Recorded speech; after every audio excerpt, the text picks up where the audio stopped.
Fala, gigantes, bem-vindo a mais um vídeo e hoje nós vamos continuar falando sobre as raízes e, é claro, falando sobre as raízes enésimas. Já falamos de raízes quadradas, cúbicas e agora nós vamos generalizar um pouco mais para falar das raízes enésimas. Mas antes, claro, não deixe de seguir o nosso canal, compartilhar os nossos vídeos, comentar, curtir e ativar as notificações para não perder nenhuma novidade. Vamos lá, pessoal.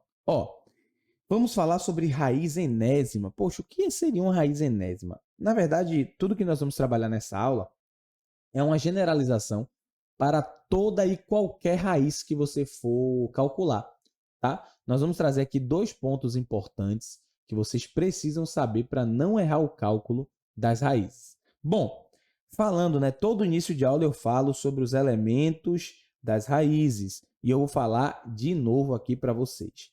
O elemento que fica aqui, ó, em cima do Vzinho, pessoal, é chamado de índice e ele é o responsável por caracterizar o tipo de raiz. Se é uma raiz quadrada, se é uma raiz cúbica, quarta, sexta e etc.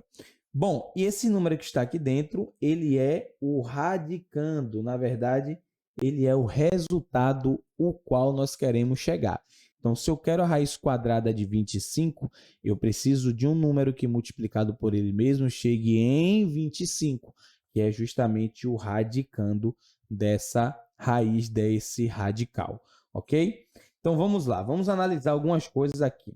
O cálculo da raiz enésima pode ser analisado considerando-se dois casos. Olha o que eu falei para vocês, dois casos importantíssimos. Primeiro caso é o caso do índice π. E aí, se você assistiu a nossa aula de raiz cúbica, com certeza você teve uma dúvida ali em relação ao sinal e nós vamos falar dessa dúvida aqui agora. Bom, o índice π, o que é que muda no índice π? Rafael, o que é que você está falando de raiz de índice π? Eu estou falando das raízes quadradas, quartas, sextas, de índice 8, índice 10, 12 e assim sucessivamente. Todas essas raízes ela tem uma propriedade importantíssima, pessoal. Qual é? A propriedade dessas raízes é que eu não posso calcular essa raiz com um número real menor que zero. Gente, isso aqui é fenomenal. Vocês precisam aprender isso aqui. Eu não tenho como calcular nenhuma raiz de índice π com valor negativo. Lembra que o pessoal fala assim, não existe raiz quadrada de número negativo. Não é só raiz quadrada. Não existe raiz de índice π de número negativo, pessoal. Eu não tenho como calcular. Então, vamos imaginar que na hora de sua prova, aparece aqui, por exemplo, raiz décima de menos 1. Poxa, não tem como calcular. A resposta é exatamente essa. Não existe um resultado possível real, ok? Real, para uma raiz de índice π de número negativo. Não existe, tá? Então, nós só podemos calcular raízes de índice π com números que são maiores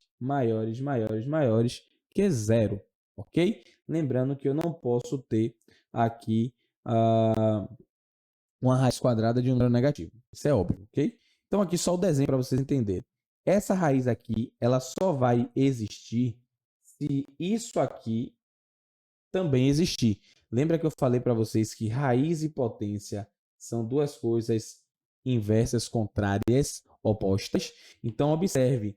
Poxa, como é que eu vou tirar a raiz de menos 4? Eu vou dizer que raiz de menos 4 é 2. É menos 2, professor. Tá, beleza. Raiz de menos 4 é menos 2. Mas se eu pegar o menos 2, pessoal, e elevar esse menos 2 ao quadrado aqui, esse resultado vai dar menos 4? É uma pergunta. Vai dar? Não, pessoal. Opa, deixa eu botar só o parênteses. Esse resultado vai dar menos 4? Não. Por isso que se isso aqui não é uma verdade, ou seja, se a ida e a volta não se complementam, quer dizer que eu não tenho raiz de número negativo. E é justamente isso que está sendo explicado aqui em cima. Eu só posso ter uma raiz de número negativo se existisse uma potência que o resultado fosse negativo. E isso não acontece enquanto esse número aqui for par. ok? Enquanto esse número aqui for par. Isso não vai acontecer, beleza? E aí eu trouxe alguns exemplos aqui, tá? Só para a gente, observar e praticar. A raiz quadrada de 1/6. E aí, Rafael, como é que eu calculo isso? Eu preciso de um número aqui multiplicado por ele mesmo 2 vezes de 1. Esse número, obviamente, é 1, tá, gente? 1 vezes 1, 1. E eu preciso de um número que multiplicado por ele mesmo 2 vezes caia no 36. E esse número é o 6, porque 6 vezes 6 é 36. Ok, pessoal? Isso aqui é óbvio, né? Você já foi lá na nossa aula de raiz quadrada e você já aprendeu isso aqui. Isso aqui é mamão com açúcar. Raiz quarta de 256. Gente, raciocínio igualzinho. Eu preciso de um número que multiplicado por 256, multiplicado por ele mesmo 4 vezes, tem um resultado igual a 256. E aqui, ó, interessante. Isso aqui é maravilhoso. Professor, eu não sei como fazer isso, visto que eu não posso fazer isso aqui na tentativa e erro. Eu preciso calcular de cabeça. Não precisa. Nós vamos utilizar um método que nós chamamos de fatoração. 256, fatorei. Vamos lá? Começo sempre pelo 2, que é o menor número primo.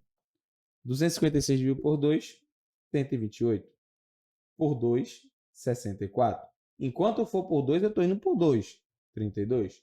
Por 2, 16. Por... Ai, meu Deus, botei um 3 aqui. Por 2, 8. Por 2, 4. Por 2, 2. Por 2, 1. Para. Muita calma nessa hora aqui agora. Aqui eu vou aplicar uma propriedade que nós vamos falar um pouco mais nas próximas aulas, mas eu já vou adiantar para vocês aqui. Essa raiz é uma raiz o quê? Uma raiz quarta. Uma raiz quarta. Então, eu vou agrupar esses números aqui repetidos, ó, pessoal. Deixa eu botar aqui a canetinha mágica. Esses números aqui, ó, eu vou agrupá-los em grupos com 4. Então, aqui eu já tenho um grupo, eu vou mudar aqui para o preto. Eu já tenho um grupo aqui, 2 elevado a 4. E tem outro grupo aqui, ó, 2 elevado a 4.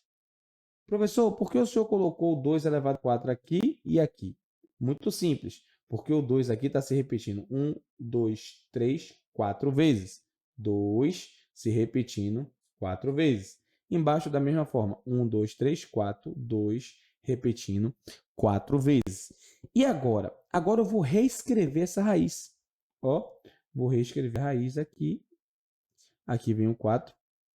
E aqui eu vou colocar 2 a 4 e 2 a 4, que é justamente os dois grupos que eu encontrei. E agora? Agora é muito fácil. Eu vou pegar esse quarto, cortar com esse também. Vou cortar aqui. Esses dois números aqui, ó, esses dois números, eles vão sair da raiz, multiplicando. Então, vai ficar 2 vezes 2, que é igual a 4. Ou seja, pessoal, qual é a raiz quarta de 256? 4. Melhor ainda, se eu pegar o 4, multiplicar por 4, multiplicar por 4, multiplicar por 4, eu vou encontrar, de fato, 256. Ok? Vamos lá. Raiz décima de 1. Pô, gente, isso aqui é muito fácil. Observe, qualquer número que o 1 esteja elevado, na verdade, raiz vigésima de 1 é 1, porque 1 vezes 1 vezes 1 vezes 1 vezes 1 vezes 1 vezes 1 vai dar sempre 1. Então, a raiz de 1 sempre será 1. Muito fácil, né? Isso aqui é pegadinha de prova, tá? Vamos lá. E o que acontece, professor, se esse índice for ímpar? Nós estudamos aqui o índice par. E o que acontece se esse índice for ímpar? Bom, o que acontece é que eu posso ter qualquer número dentro de uma raiz real, desde que o índice seja ímpar. Eu posso ter, de fato, raízes cúbicas de número negativo, raízes quintas de números negativos e assim sucessivamente. Ou seja, quando o índice é ímpar, eu não tenho restrição nenhuma do cálculo de raiz. Aqui é muito fácil. Aí, claro, se você vai tirar a raiz de menos 64, pessoal, que foi até a dúvida que gerou na nossa última aula, raiz de menos 64. Cúbica, né? Desculpe, raiz cúbica. Claro, aqui eu vou tirar a raiz de 64 Ok, raiz cúbica de 64. Foi 64, gente? Eu acho que não foi. Eu acho que não foi 64, não. Mas eu vou colocar aqui uma raiz que eu sei que é exata. 27. Uma raiz cúbica de 27. Bom, eu preciso de fato achar a raiz cúbica de 27. Isso é o primeiro passo, que nesse caso é 3, né?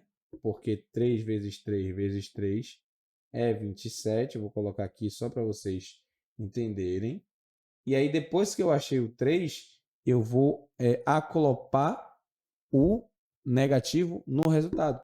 Ou seja, o resultado, na verdade, é menos 3. Certo? Isso sempre vai funcionar, tá ok, pessoal? É como se fosse uma dica suprema. Bom, ó, vem comigo aqui. Galera, nós finalizamos aqui só as propriedades, tá? Nós vamos falar um pouco das propriedades de operações, já já nas nossas próximas aulas.